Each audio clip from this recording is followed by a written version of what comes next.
Hello guys and welcome back to best car picks. നമ്മളിന്ന് എത്തിയിരിക്കുന്ന 70MIയുടെ പുതിയ A510 എന്ന് പറയുന്ന ഡാഷ് ക്യാം പരിചയപ്പെടുത്താനാണ്. സോ ഇതിൻ്റെ ബോക്സ് ഇങ്ങനെയാണ് വരുന്നത്. ഇതിൻ്റെ പ്രത്യേകത എന്താണെന്ന് വെച്ചാൽ നമുക്ക് ഇതിനകത്ത് എഴുതി വെച്ചിരിക്കുന്ന പോലെ തന്നെ സ്റ്റാർവിസ് 2 എന്ന് പറയുന്ന സോണിയുടെ സെൻസറാണ് കിട്ടുന്നത്. നൈറ്റ് വിസിബിലിറ്റി ഒക്കെ അത്യാവശ്യം നന്നായിട്ട് പ്രൊവൈഡ് ചെയ്യുന്ന ഒരു സെൻസറാണിത്. ഏതായാലും നമുക്ക് അൺബോക്സിങ്ങിലോട്ട് കിടക്കാം. പെട്ടെന്ന് ഒരു അൺബോക്സിങ് കാണിച്ചു തരാം. ബോക്സ് ആദ്യം തുറക്കുമ്പോൾ ആദ്യത്തെ ഈ ബ്ലാക്ക് പെട്ടിയിൽ നമുക്ക് ബുക്കും പേപ്പറും അതുപോലെ വിൻഷീൽഡിൽ ഒട്ടിക്കാനുള്ള സ്റ്റിക്കേഴ്സും കാര്യങ്ങളൊക്കെ കിട്ടുന്നുണ്ട്. ഇനി അടുത്ത രണ്ട് ക്യാമറാസ് ആണ്. റിയർ ക്യാമറ നമുക്ക് കിട്ടുന്നത് അഡ്ജസ്റ്റബിലിറ്റിയോട് കൂടിയാണ്. അതുപോലെ 1080p 25fps റെക്കോർഡ് ചെയ്യുന്നത്. പിന്നെ വരുന്ന ഫ്രണ്ട് ക്യാമറയാണ്. നമുക്ക് ഇതിനകത്ത് 3 റെസൊല്യൂഷൻ കിട്ടുന്നുണ്ട്. അത് ഞാൻ വഴിയെ പറയും എന്താണെന്നുള്ളത്. ഇവിടെ നമുക്ക് അത്യാവശ്യം അഡ്ജസ്റ്റബിലിറ്റി വരുന്നുണ്ട്. അതുപോലെ നമുക്കിതിൻ്റെ ഫ്രണ്ടിലത്തെ ഒരു ഡിസ്പ്ലേ വെച്ചാണ് വരുന്നത്. ഫിസിക്കൽ ബട്ടൺസ് മാത്രമേ ഇതിനകത്ത് കൊടുത്തിട്ടുള്ളൂ. ഇത് ടച്ച് ബേസ്ഡ് അല്ല, പക്ഷേ അത്യാവശ്യം നല്ല ക്ലിയർ ആയിട്ടുള്ളൊരു ഡിസ്പ്ലേ ഇതിനകത്ത് കിട്ടുന്നുണ്ട്. പിന്നെ പെട്ടിക്കകത്ത് നോക്കുകയാണെങ്കിൽ നമുക്ക് ഡാഷ് ക്യാം വിൻഡ് സ്ക്രീനിൽ അറ്റാച്ച് ചെയ്യാനുള്ള 2 സാധനങ്ങൾ ഇതുപോലെ കിട്ടുന്നുണ്ട്. ഒന്ന് നമുക്ക് ഇതുപോലെ പ്ലാസ്റ്റിക്കിലാണ് കിട്ടുന്നത്. പിന്നെ വരുന്ന ഒരു സ്റ്റിക്കറാണ് ഇൻ കേസ് ഇത് പോകുകയാണെങ്കിൽ ഉപയോഗിക്കാൻ. അത് തന്നെ ബാക്കിലും 2 വരുന്നുണ്ട്. ഓൾറെഡി അതിൻ്റെ അകത്തുള്ളതുകൊണ്ട് അതുപോലെ പിന്നെ ഒരു എക്സ്ട്രാ സാധനം ബോക്സിൻ്റെ അകത്തുണ്ട്. പിന്നെ കിട്ടുന്ന നമ്മുടെ ഡാഷ് ക്യാം കണക്ട് ചെയ്യാനുള്ള കേബിൾസും അതുപോലെ ഒരു 12V അഡാപ്റ്ററുമാണ്. ബാക്കിലത്തെ കണക്ഷനും ഫ്രണ്ടിലത്തെ കണക്ഷൻ രണ്ടിനുള്ള വയർ സപ്ലൈ സാധനങ്ങളൊക്കെ ഇതിൻ്റെ അകത്ത് വരുന്നുണ്ട്. അതിൽ ബാക്കിലത്തേക്ക് അത്യാവശ്യം നല്ല നീട്ടമുള്ള കേബിളാണ്. പിന്നെ നമുക്ക് ഫ്രണ്ടിലത്തെ വരുന്നത് type C to type A പോർട്ടാണ് വരുന്നത്. ഡാഷ് ക്യാമിലേക്ക് ടൈപ്പ് C ആണ് കണക്ട് ചെയ്യുന്നത്. അതുപോലെ ഒരു മൈക്രോ SD കാർഡ് സ്ലോട്ടും കാര്യങ്ങളൊക്കെ കൊടുത്തിട്ടുണ്ട്. പിന്നെ നമ്മുടെ ബാക്ക് ക്യാം കണക്ട് ചെയ്യേണ്ട ഒരു സാധനം ഇതിനകത്ത് വരുന്നുണ്ട്. ഇതിനകത്ത് ഇടാൻ പറ്റുന്ന SD കാർഡിൻ്റെ ലിങ്കൊക്കെ ഞാൻ ഡിസ്ക്രിപ്ഷനും അതുപോലെ പ്രൊഡക്റ്റ് ടാഗിലൊക്കെ ആയിട്ട് കൊടുത്തേക്കാം. 32GB മുതൽ 256GB വരെയുള്ള SD കാർഡാണ് ഇടാൻ പറ്റുന്നത്. പിന്നെ എക്സ്ട്രാ ഒരു ചെറിയ സ്റ്റിക്കും കൊടുത്തിട്ടുണ്ട് നമുക്ക് ഈ ക്യാമറ ഫിക്സ് ചെയ്യുന്ന സമയത്തുള്ള എളുപ്പത്തിന്. ഇത്രയാണ് ക്യാമറയുടെ അൺബോക്സിൽ പറയാൻ പറ്റുന്നത്. ഇനി അടുത്തതായിട്ട് നമ്മുടെ വയറിംഗ് ഹാർനസ് കിറ്റാണ് വരുന്നത്. സോ ഇത് ബേസിക്കലി പാർക്കിംഗ് സർവൈലൻസ് കിറ്റിൻ്റെ ഒരു സംഭവമാണ്. നമ്മൾ എക്സ്ട്രാ വാങ്ങേണ്ട ഒരു കാര്യമാണ്.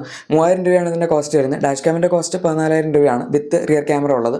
പക്ഷേ ഇതിപ്പം നിങ്ങൾക്ക് പാർക്കിംഗ് മോണിറ്ററിംഗ് കണ്ടിന്യൂസ് ആയിട്ട് ചെയ്യണമെന്നുണ്ടെങ്കിൽ വാങ്ങാൻ പറ്റുന്ന ഒരു സാധനമാണ്. നമ്മുടെ വണ്ടിയുടെ ഫ്യൂസ് ബോക്സിലേക്കും അതുപോലെ ഡയറക്റ്റ് ഡാഷ് ക്യാമിലേക്ക് കണക്ട് ചെയ്യാനുള്ള വയറിംഗ് ഹാർനസ് ആണ് ഇതിൻ്റെ അകത്ത് കൊടുത്തിരിക്കുന്നത്. ഇത് വെച്ച് കഴിഞ്ഞാൽ ഇതിനകത്തൊരു സെൻസർ ഉണ്ട്. നമ്മുടെ ബാറ്ററിയുടെ വോൾട്ടേജ് ഒന്ന് മോണിറ്റർ ചെയ്യും. സോ ബാറ്ററി വോൾട്ടേജ് എങ്ങാനും ഡൗൺ ആവുകയാണെങ്കിൽ നിങ്ങൾ പേടിക്കേണ്ട, ക്യാമറ അപ്പോൾ തന്നെ ഷട്ട് ഓഫ് ആയിക്കോളും. അല്ലാതെ ഇത് കാരണം നമ്മുടെ ബാറ്ററി ലോ ആയി വണ്ടി സ്റ്റാർട്ട് ആവാതിരിക്കുന്ന പ്രശ്നമൊന്നും വരില്ല. നിങ്ങൾ ഇത് പർച്ചേസ് ചെയ്യുന്നുണ്ടെങ്കിൽ 12V അഡാപ്റ്ററിൻ്റെ ആവശ്യം വരില്ല. ഡയറക്റ്റ് ക്യാമറയിലേക്കായിരിക്കും പോകുന്നത്. ഇത് ഉപയോഗിക്കുന്നില്ലെങ്കിൽ നമുക്ക് 12V അഡാപ്റ്ററിലേക്ക് കണക്ട് ചെയ്താൽ മതി ക്യാമറ. ഗൈസ്, അങ്ങനെ ഞാൻ ഈ സാധനം നമ്മുടെ കാറിൽ ഫിക്സ് ചെയ്തിട്ടുണ്ട്. ഇനിയിപ്പോൾ നമുക്ക് ഈ ഡാഷ് ക്യാമിൻ്റെ ബാക്കി ഡീറ്റെയിൽസിലേക്ക് കിടക്കാം. ഇതിപ്പോൾ ഇതിൻ്റെ സ്ക്രീൻ സേവർ മോഡിൽ നിങ്ങൾ കാണുന്ന ഒരു ഫുട്ടേജ് ആയിരിക്കും. ഇങ്ങനെയായിരിക്കും ഇത് വരുന്നത്. നമ്മുടെ റെക്കോർഡിംഗ് ഓൺ ആണെന്ന് കാണിക്കുന്നതാണ് ഈ ലൈറ്റ് കത്തി കിടക്കുന്നത്. അതുപോലെ തന്നെ നമുക്കിവിടെ റെക്കോർഡിംഗ് എന്നുള്ളതിൻ്റെ ഒരു ബ്ലിങ്കിങ് സാധനം കാണാൻ പറ്റും. ജസ്റ്റ് എവിടെയെങ്കിലും ഒരു സ്വിച്ചിൽ ടാപ്പ് ചെയ്ത് കഴിഞ്ഞാൽ നമുക്ക് ഡയറക്റ്റ് സ്ക്രീനിലോട്ട് പോകും. ജസ്റ്റ് ഒന്ന് ഫോക്കസ് ആവട്ടെ. ഓക്കെ, ഇതാണ് നമ്മുടെ ഡിസ്പ്ലേ വരുന്നത്. ഇതിൻ്റെ അകത്ത് തന്നെ നമുക്ക് ഒരുപാട് കാര്യങ്ങൾ കൺട്രോൾ ചെയ്യാൻ നമ്മുടെ ഈ താഴത്തുള്ള ഈ ബട്ടൺസ് ഉണ്ടല്ലേ, ഇവിടെ ഫിസിക്കലായിട്ടുള്ള ബട്ടൺസാണ് നമുക്ക് കിട്ടുന്നത്. ഇത് വെച്ച് നമുക്ക് കൺട്രോൾ ചെയ്യാവുന്നുള്ളൂ. ഇത് തന്നെ ഞാനിപ്പം സെറ്റിങ്സിലോട്ട് പോയി കാണിച്ചു തരാം. നമുക്കിവിടെ video settings, parking surveillance, smart travel, sound settings, system settings, അങ്ങനെ ഒരുപാട് സാധനങ്ങൾ വരുന്നുണ്ട്. ഇതിനകത്തുള്ള എല്ലാ കാര്യങ്ങളും നമുക്ക് ഡയറക്റ്റ് ആപ്പിൽ പോയിട്ടും ചെയ്യാൻ പറ്റും. ഞാൻ ആപ്പിൻ്റെയും ജസ്റ്റ് ഒരു പ്രിവ്യൂ നിങ്ങൾക്ക് ഇത് കഴിഞ്ഞിട്ട് തരാം. നമ്മൾ സെറ്റപ്പ് ചെയ്യുന്ന സമയത്ത് ഇതിൻ്റെ ഡേറ്റും പിന്നെ ബാക്കി കുറച്ച് കാര്യങ്ങളൊക്കെ ചെയ്യേണ്ടി വരും. അത് മാത്രമേ ഉള്ളൂ.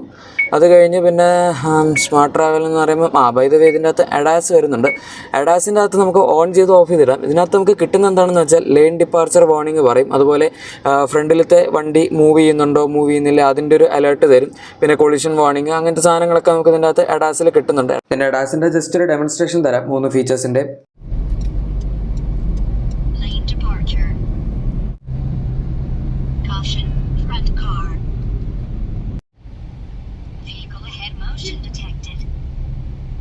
സോ അത് അത്യാവശ്യം ഇൻട്രസ്റ്റിംഗ് ആയിട്ടുള്ളൊരു ഫീച്ചറാണ് ഈ പ്രൈസ് പോയിന്റിൽ. അതുപോലെ ബാക്കിലോട്ട് വരികയാണെങ്കിൽ നമുക്കിനി ഇതിൻ്റെ അകത്ത് വീഡിയോ സെറ്റിങ്സ് പോയി നോക്കാം. വീഡിയോ സെറ്റിങ്സിൻ്റെ അകത്ത് റെസൊല്യൂഷൻ അഡ്ജസ്റ്റ് ചെയ്യാൻ, അതുപോലെ വീഡിയോ സ്റ്റോറേജ് ഏത് കംപ്രഷനാണ് വേണ്ടതെന്ന് സെറ്റ് ചെയ്യാൻ പറ്റും. റെസൊല്യൂഷൻ ഞാൻ നേരത്തെ പറഞ്ഞ പോലെ നമുക്ക് ഇതിൻ്റെ അകത്ത് വരുന്നത് 3K റെക്കോർഡിംഗ് ആണ്. 3K റെക്കോർഡിംഗ് എന്ന് പറയുമ്പം നമുക്കതിനകത്ത് 4:3 റേഷ്യോയിലാണ് നമ്മുടെ 3K, അതായത് 1944p റെക്കോർഡ് ചെയ്യുന്നത്.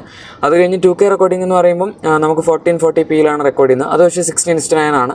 അത് കഴിഞ്ഞ് 1080p റെക്കോർഡിംഗ് ഉണ്ട്. അതും 16:9 റേഷ്യോയിൽ തന്നെ ആയിരിക്കും റെക്കോർഡ് ചെയ്യുന്നത്. നമ്മുടെ മുകളിലത്തെ 2K 3K റെസൊല്യൂഷൻസിൽ 30fps ഇത് റെക്കോർഡ് ചെയ്യുന്നത്. താഴത്തെ റെസൊല്യൂഷനിൽ 60fps സ്മൂത്തായിട്ട് റെക്കോർഡ് ചെയ്യാൻ പറ്റും. ഇതാണ് റെസൊല്യൂഷൻ്റെ കേസ്.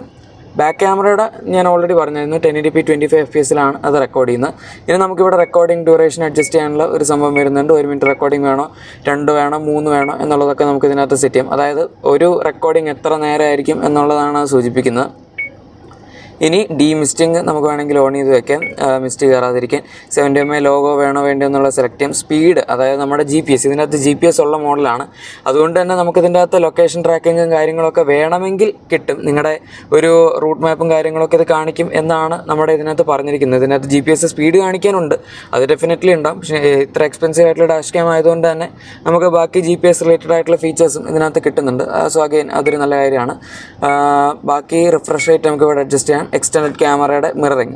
ഇതിപ്പോൾ സംഭവം എന്താണെന്ന് വെച്ചാൽ നമ്മൾ ഈ മിററിലൊക്കെ ഒരു നമ്പർ കൊണ്ട് കാണിക്കാൻ നേരെ തിരിഞ്ഞല്ലേ കാണുന്നത്. അപ്പോൾ നമ്മൾ ഇത് ഓൺ ചെയ്ത് വെച്ച് കഴിഞ്ഞാൽ ബാക്കിലത്തെ ക്യാമറയിൽ ആ ഒരു മിററിങ് എഫക്റ്റ് ഉണ്ടാവില്ല. നമുക്ക് ഡയറക്റ്റ് ആയിട്ട് എല്ലാ നമ്പർ പ്ലേറ്റും ക്ലിയർ ആയിട്ട് കാണാം. ഇതിൽ തന്നെ വേറൊരു ഫീച്ചർ ഡിസ്പ്ലേയിൽ വരുന്നുണ്ട്, അതും കൂടെ കാണിച്ചു തരാം. ഓക്കെ, ഇപ്പോൾ ഇതുണ്ടല്ലേ, ഇതിൻ്റെ അകത്ത് എക്സ്റ്റേണൽ ക്യാമറയുടെ ഒരു ചെറിയ വിഷ്വൽസ് നമുക്ക് ഇവിടെ കിട്ടുന്നുണ്ട്. ഇത് ഫ്രണ്ട് ക്യാമറയുടെ വിഷ്വലാണ്.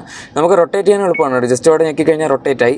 ഇതിപ്പം നമ്മുടെ ബാക്ക് ക്യാമറയുടെ വിഷ്വലാണ് മെയിൻ സ്ക്രീനിൽ കാണുന്നത്. ഇവിടെ കാണുന്നത് നമ്മുടെ ഫ്രണ്ട് സ്ക്രീനിൻ്റെ വിഷ്വൽസ് ആണ്. സോ ജസ്റ്റ് ഈസി ആയിട്ട് റൊട്ടേറ്റ് ചെയ്യാം. നമുക്ക് ബാക്കി കാര്യങ്ങൾ അതുപോലെ തന്നെ കാണാവുന്നുള്ളൂ.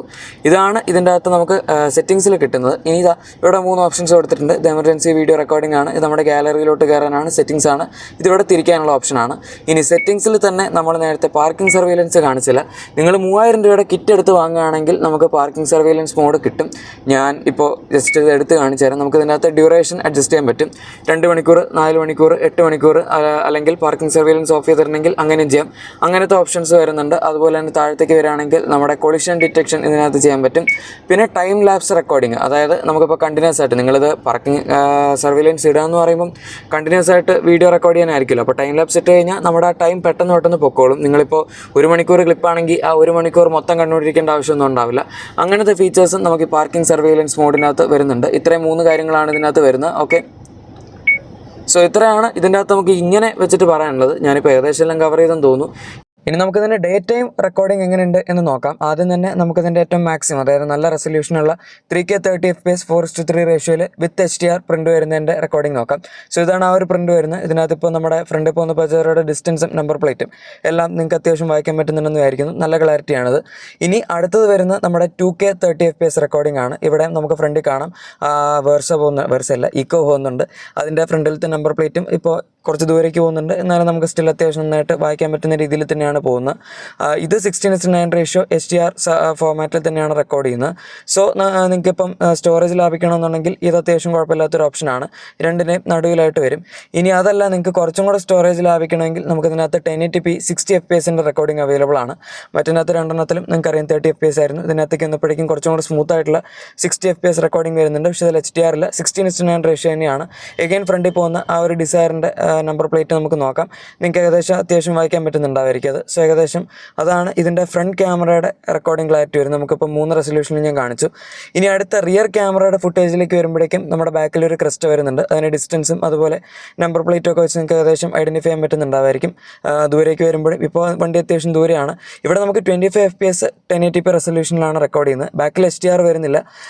അതുകൊണ്ട് തന്നെ നമുക്ക് ഡേ ടൈം റെക്കോർഡിംഗ് വലിയ കുഴപ്പമില്ല. പക്ഷേ നൈറ്റിലേക്ക് വരുമ്പോഴേക്കും ഒരു ഇത്തിരി സ്ട്രഗിൾ ചെയ്യുന്ന കാണാം. ഫ്രണ്ട് ക്യാമറയ്ക്ക് നൈറ്റിലൊന്നും ഒരു പ്രശ്നമില്ല. നൈറ്റ് ക്യാമറയുടെ ഫുട്ടേജ് നമുക്കിപ്പോൾ ഇനി അടുത്ത് കാണാം.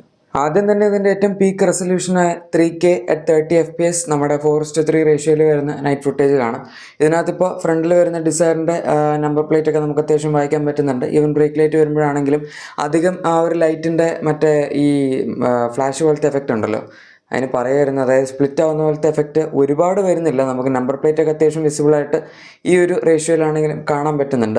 ഇനി അടുത്ത 16:9 റേഷ്യോയിൽ വരുന്ന നമ്മുടെ 2K വീഡിയോ റെസൊല്യൂഷനാണ്. ഇതും 30 FPS തന്നെയാണ് റെക്കോർഡ് ചെയ്യുന്നത്. പക്ഷേ അഗൈൻ നമുക്ക് ഫ്രണ്ടിൽ പോകുന്ന ആ ഒരു ജാസിൻ്റെ നമ്പർ പ്ലേറ്റ് ഇവിടെ നിന്ന് അത്യാവശ്യം വിസിബിളായിട്ട് തന്നെ കാണാം. അതിപ്പം ലോങ് ഷോട്ട് ആണെങ്കിലും അടുത്തുനിന്നാണെങ്കിലും അത്യാവശ്യം വായിക്കാൻ പറ്റുന്നുണ്ട്. എൻ്റെ അഭിപ്രായത്തിൽ ഇതാണ് ഈ ക്യാമറയിൽ നമുക്ക് എഫിഷ്യൻ്റ് ആയിട്ട് ഇടാൻ പറ്റിയ ഏറ്റവും ബെസ്റ്റ് റെസൊല്യൂഷൻ. കാരണം സൈസ് അത്രയും എടുക്കുകയില്ല, ക്ലാരിറ്റിയിലും ഒട്ടും കുറവില്ല. ഇനി നിങ്ങൾക്ക് അത്രയും എഗൈൻ പീക്ക് ക്ലാരിറ്റി അത്രയും വേണ്ടെന്നുണ്ടെങ്കിൽ 1080p 60 FPS റെക്കോർഡ് ചെയ്യും. അതാണ് ഈ കാണുന്നത്. ഇതിൻ്റെ അകത്ത് അങ്ങനെ ഒരുപാട് ക്ലാരിറ്റി റിലേറ്റഡ് ആയിട്ടുള്ള ഇഷ്യൂസ് ഒന്നുമില്ല. നമുക്ക് ഫ്രണ്ടിൽ വണ്ടിയുടെ നമ്പർ പ്ലേറ്റ് എഗൈൻ വളരെ ക്ലിയർ ആയിട്ട് തന്നെ കാണാം. ഞാനിതിനകത്ത് കറക്റ്റായിട്ട് റെസൊല്യൂഷൻ സ്വിച്ച് ചെയ്യുന്നുണ്ടായിരുന്നു. നിങ്ങൾക്ക് ഇനിയിപ്പം ഇതെല്ലാം സെയിം വീഡിയോ പോലെ ഉണ്ടല്ലോ എന്ന് തോന്നുന്നുണ്ടെങ്കിൽ അങ്ങനെയല്ല. ഇത് 1080p 60 ആണ്, മറ്റത് 1080p 1080p മറ്റേ 2K 30 ആയിരുന്നു. ആദ്യത്തേത് 3K 30 ആയിരുന്നു. ഇപ്പോൾ ഫ്രണ്ട് ക്യാമറ ഓൾമോസ്റ്റ് കവറായി. ഇനി റിയർ ക്യാമറ നോക്കുകയാണെങ്കിൽ ഇതിൻ്റെ ക്ലാരിറ്റി അത്ര വളരെ ഗംഭീരമാണെന്ന് ഞാൻ പറയില്ല. പക്ഷെ എന്നാലും ഈ ബാക്കിൽ വരുന്ന പോളോയുടെ നമ്പർ പ്ലേറ്റ് നമുക്ക് അത്യാവശ്യം നന്നായിട്ട് തന്നെ വായിക്കാൻ പറ്റുന്നുണ്ട്. വണ്ടി അടുത്തെത്തുമ്പോഴേക്കും ഇവിടെ ക്ലിയർ ആയിട്ട് നമുക്ക് കാണാം. സോ അതാണ് റിയർ ക്യാമറയുടെ നൈറ്റ് വിസിബിലിറ്റി വരുന്നത്. ഇതിനകത്ത് അഗൈൻ 25 fps തന്നെയാണ് ഷൂട്ട് ചെയ്യുന്നത്. നമുക്ക് HDR ഒന്നും വരുന്നില്ല മറ്റേതിനകത്ത് പറഞ്ഞ പോലെ. ഇനി അടുത്ത പാർക്കിംഗ് സർവീലൻസ് മോഡാണ്. നിങ്ങളിത് ഓൺ ആക്കിയിടുകയാണെങ്കിൽ, അതായത് ഡയറക്റ്റ് നമ്മുടെ ഫ്യൂസ് ബോക്സിലോട്ടാണ് കണക്ട് ചെയ്യുന്നതെന്നുണ്ടെങ്കിൽ ഇതിങ്ങനെ ഫുൾ ടൈം മോണിറ്റർ ചെയ്തുകൊണ്ടിരിക്കും. നമ്മുടെ വണ്ടി ഓഫ് ആണെങ്കിലും ടൈം അത്യാവശ്യം സ്പീഡിൽ പൊക്കോളും. നമുക്ക് വണ്ടി ഫുൾ ടൈം ക്യാമറ ഓൺ ആയിരിക്കും. ബാറ്ററിയിലോട്ടുള്ള വോൾട്ടേജ് സെൻസ് ചെയ്തിട്ട് അത് കുറയുകയാണെങ്കിൽ ഉറപ്പായിട്ടും അത് തന്നെ കട്ട് ഓഫ് ചെയ്യുകയും ചെയ്യും. നിങ്ങളതും ആലോചിച്ച് പേടിക്കേണ്ട. ഞാൻ സ്റ്റാർട്ടിങ്ങിൽ പറഞ്ഞായിരുന്നു വണ്ടി ഡിപ്ലീറ്റ് ആയി വണ്ടി ഓൺ ആവാതിരിക്കുന്ന പ്രശ്നമൊന്നും വരില്ല. സോ ഇതൊക്കെയാണ് ഓവറോൾ ക്യാമറ ക്വാളിറ്റി. ഇതിൻ്റെ ആപ്പിലേക്ക് വന്നിട്ടുണ്ട്. സോ ആപ്പിൻ്റെ ഇൻ്റർഫേസ് ഇങ്ങനെയാണ് വരുന്നത്. നിങ്ങൾ ജസ്റ്റ് ബാക്ക് അടിച്ച് കഴിഞ്ഞാൽ ഞാൻ ഡാഷ് ക്യാമിൻ്റെ ഇത് കണക്ഷൻ ലൂസ് ചെയ്യും. ഓക്കെ, സോ ജസ്റ്റ് നമ്മുടെ ആപ്പായിട്ട് കണക്ട് ചെയ്യാനൊന്നുമില്ല. ഇതിൻ്റെ അകത്ത് തന്നെ സ്കാൻ ചെയ്യാനുള്ള ഓപ്ഷൻ ഉണ്ട്. സ്കാൻ ചെയ്ത് കഴിഞ്ഞാൽ 70mm ആപ്പിലോട്ട് നിങ്ങൾ കയറി ഡൗൺലോഡ് ചെയ്യുക. കഴിഞ്ഞ് നമുക്കിവിടെ ഇതിൻ്റെ ഓഡിയോ ഓഫ് ചെയ്യണോ ഓൺ ചെയ്യണോ എന്നുള്ളത് തീരുമാനിക്കാം.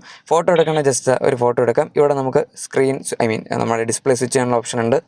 ഇത്രേ ഉള്ളൂ. ഇനി ഈ സെറ്റിങ്സിലോട്ട് പോയി കഴിഞ്ഞാൽ നമുക്ക് നേരെ ഞാൻ അവിടെ കാണിച്ച എല്ലാ ഓപ്ഷൻസും ഇതിൻ്റെ അകത്തും കാണാൻ പറ്റുന്നുണ്ട്. അതിൻ്റെ അകത്ത് എഡാസിൻ്റെ ഞാൻ കുറച്ചൊരു ഡീറ്റെയിൽ ആയിട്ട് ഇവിടെ കാണിച്ചു തരാം. എഡാസ് നമുക്കിവിടെ ലെൻസ് കാലിബ്രേഷൻ ആദ്യം നിങ്ങൾ ചെയ്യണം. ഞാനിതിപ്പോൾ ചെയ്തായിരുന്നു, അതുകൊണ്ട് ഇനി ഒന്നുകൂടെ ചെയ്യുന്നില്ല. അത് കഴിഞ്ഞ് എഡാസിൻ്റെ വാർണിംഗ് കണ്ട് ഇത്രയും 3 വാർണിംഗ് ആണ് നമുക്ക് ഇതിൻ്റെ അകത്ത് വരുന്നത്. ബാക്ക് അടിച്ച് കഴിഞ്ഞാൽ ഇനി ബാക്കി സാധനങ്ങൾ ഇതിൻ്റെ ഓൺ ഓഫ് ടോൺ, സ്പീക്കറിൻ്റെ വോളിയം എത്ര ആണ്, നമ്മുടെ ബട്ടൻ്റെ സൗണ്ട്, അങ്ങനെ ബാക്കി എല്ലാ കാര്യങ്ങളും നമുക്ക് ഇതിനകത്ത് അഡ്ജസ്റ്റ് ചെയ്യാൻ പറ്റും. സിങ്ക്രണൈസ് ഡ്രൈവിംഗ് ഡാറ്റ അത് നമുക്ക് വേണമെങ്കിൽ ഇതിനകത്ത് ചെയ്യാം. അത് ചെയ്ത് കഴിഞ്ഞാൽ പിന്നെ നേരെ ഹോം സ്ക്രീനിൽ വരെ നമ്മുടെ ഐക്കണിനെ ക്ലിക്ക് ചെയ്തിട്ട് ഡ്രൈവിംഗ് റൂട്ട് എടുത്തു കഴിഞ്ഞാൽ നമ്മൾ എങ്ങോട്ടൊക്കെ പോയി എന്നുള്ളതിൻ്റെ സംഭവങ്ങൾ എല്ലാ ഡീറ്റെയിൽസും ഡ്രൈവിംഗ് ടൈമും എല്ലാം നമുക്ക് GPS വെച്ച് ഇതിനകത്ത് കാണാൻ പറ്റും.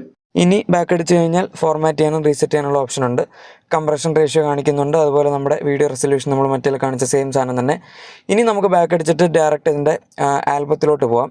ആൽബത്തിലോട്ട് പോയി കഴിഞ്ഞാൽ നമുക്ക് ഇതിൻ്റെ അകത്ത് എന്തൊക്കെ വീഡിയോസ് നമ്മൾ സ്റ്റോർ ചെയ്തിട്ടുണ്ടോ അതെല്ലാം തന്നെ കാണാൻ പറ്റും. ഓക്കെ, സോ നമുക്ക് ഓൾ വീഡിയോസ് കാണാം. എമർജൻസി വീഡിയോയുടെ ഓപ്ഷൻ കാണാം. ഇതൊന്നും ഞാനിപ്പോൾ അധികം എക്സ്റ്റൻസീവായിട്ട് യൂസ് ചെയ്യാത്തതുകൊണ്ടാണ് കാണിക്കാത്തത്. ഫോട്ടോസ് എടുത്തിരിക്കുന്നത് കാണാൻ പറ്റും. ഓൾ വീഡിയോസ് എടുക്കുകയാണെങ്കിൽ നമുക്ക് അതിൻ്റെ അകത്ത് മെയിൻ ക്യാമറയുടെ സംഭവം, എക്സ്റ്റൻഡ് ക്യാമറയുടെ സംഭവം. എക്സ്റ്റൻഡ് ക്യാമറ എന്ന് പറയുന്നത് ബാക്കിലത്തെ ക്യാമറയാണ്. മെയിൻ ക്യാമറ എന്ന് പറയുന്നത് നമ്മുടെ ഈ മെയിൻ ഫ്രണ്ടിലിരിക്കുന്ന ക്യാമറയാണ്. ഇത്തരം കാര്യങ്ങളാണ് ഇതിൻ്റെ ആപ്പിൽ കിട്ടുന്നത്. പിന്നെ നിങ്ങൾക്ക് വേണമെങ്കിൽ സെലക്റ്റഡ് ആയിട്ട് ടൈം ലൈൻ അനുസരിച്ച് ഓരോ വീഡിയോസ് ഡൗൺലോഡ് ചെയ്യണമെങ്കിൽ അങ്ങനെയും ചെയ്യാൻ പറ്റും. അപ്പോൾ ഇതാണ് നമ്മുടെ 70mm പുതിയ A510 എന്ന് പറഞ്ഞ ഡാഷ് ക്യാമിനെ പറ്റി പറയാനുണ്ടായിരുന്ന കാര്യങ്ങൾ. ഇപ്പോൾ നിങ്ങൾക്ക് ഏകദേശം ഇതിൻ്റെ ഒരു ഐഡിയ കിട്ടി കാണുമായിരിക്കും. എന്താണ് നിങ്ങൾക്ക് ഈ ക്യാമറയെ പറ്റി തോന്നുന്നത് എന്ന് തീർച്ചയായും താഴെ കമൻസിൽ പറയുക. അതുപോലെ നിങ്ങൾക്കിത് പർച്ചേസ് ചെയ്യാനുള്ള ലിങ്ക് വേണമെങ്കിൽ ഞാൻ നമ്മുടെ ഡിസ്ക്രിപ്ഷനിൽ കൊടുത്തിട്ടുണ്ടാവും. നിങ്ങൾക്ക് വേണമെങ്കിൽ നെക്സ്റ്റ് ഡിജിറ്റോണിൻ്റെ ഡയറക്റ്റ് സൈറ്റിൽ കയറി പർച്ചേസ് ചെയ്യാം, അല്ലെങ്കിൽ ആമസോണിൽ നിന്ന് പർച്ചേസ് ചെയ്യാം. അതുമല്ല എങ്കിൽ ഫ്ലിപ്കാർട്ടാണ് പർച്ചേസ് ചെയ്യുന്നത് നിങ്ങൾക്ക് താല്പര്യമെങ്കിൽ നമ്മുടെ പ്രൊഡക്ട്സ് ചെക്കൗട്ട് ചെയ്ത് കഴിഞ്ഞാൽ അവിടുത്തെ ലിങ്ക് ലഭിക്കുന്നതായിരിക്കും. ജസ്റ്റ് ആ വ്യൂ പ്രൊഡക്ട്സിനകത്ത് കയറി കഴിഞ്ഞാൽ അതിൻ്റെ അകത്തെല്ലാം കാണാൻ പറ്റും. ഡാഷ് ക്യാം ഒരുപാടുണ്ടാവും. A510 സെലക്ട് ചെയ്തിട്ട് പർച്ചേസ് ചെയ്താൽ മതി.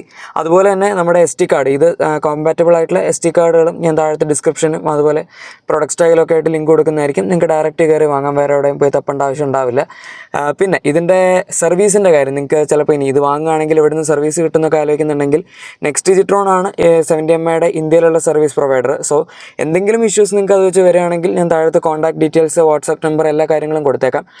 പ്രൊഡക്ട്സ് ടാഗ് നോക്കിയെങ്കിൽ നിങ്ങൾ ഇതിൻ്റെ പ്രൈസ് ഓൾറെഡി കണ്ടു കാണും. ഡ്യുവൽ ചാനലാണെങ്കിൽ 14,000 രൂപയും സിംഗിൾ ചാനലാണെങ്കിൽ 10,000 രൂപയാണ് പ്രൈസ് വരുന്നത്. ഇനി വെർത്താണോ എന്ന് ചോദിച്ചാൽ നമുക്ക് ഈ ഒരു പ്രൈസ് പോയിന്റിൽ 3K റെക്കോർഡിംഗ് ഉള്ള വേറെ നല്ല ഡാഷ് ക്യാംസ് ഒന്നും കിട്ടുന്നില്ല.